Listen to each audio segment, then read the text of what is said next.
Okay, here we are at the Church Street Brewing Company. What's your name, your brewery, and your location?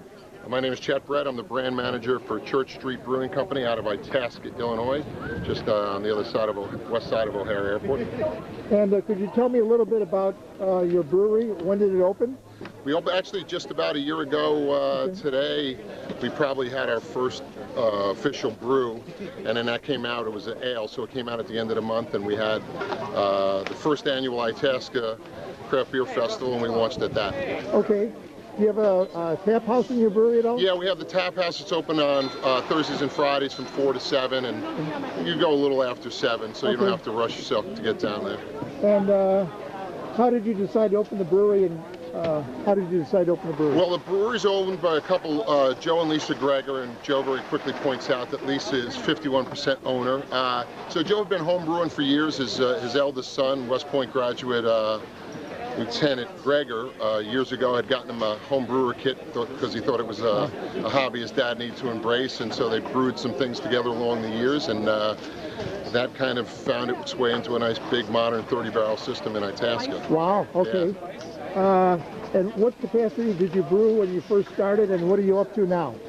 Like I just said, Joe had gotten probably a pretty straightforward home brew kit. I don't know how many years ago now, quite a few, and then been home brewing, and then when we started out of the barrel a year ago, we hit it big, and we started with a big 30-barrel system. Okay.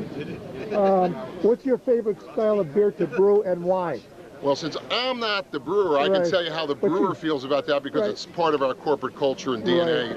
Our brewmaster, Joe Greger, really loves traditional European styles, in particular German styles, and he can pretty much replicate the style of the town or the region in Germany. Wow. And so to that end, he wanted to be able to make sure he could make a Helles, which is a real traditional Bavarian style lager. And to be able to do that, you need to be able to do decoction mashing. And a lot of brew house makers weren't in a position to really know how to execute that for that. And Joe's a chemical engineer and said, well, if you can't do that, I'm going to find somebody who can. So we found a brewery manufacturer that was able to facilitate our needs, and we've got this modern decoction-based brew house that we can pretty much make all the styles of beers. And then the great thing is you can make a Helles, you can pretty much go the whole spectrum from there out. And what beer is your brewery best known for? Well, thanks for asking. Chicago Magazine just gave us Best Lager. So. And what about Plainfield? What award? And again, what beer did you win the award for? And Best of Show at the Midwest Brewers Fest was also our Heavenly Helles, our Bavarian style lager. So is there anything new on the horizon for your brewery? Oh yeah, we've got, well actually it's probably coming into the market and going very quickly, our fall March and our fall festival beer. We called it our Itasca Fest beer. That's going to probably go through the market pretty quick. We have we just brewed a Dunkel the other day, so that should be ready towards Halloween, beginning of November. Of course, we have our Brimstone IPA, our Scottish Ale, our Continental Lager. We actually have our Continental Lager and Scottish Ale poured today. So. Okay, all right. And I know we can find your beer at your tap house, but where else can we find it?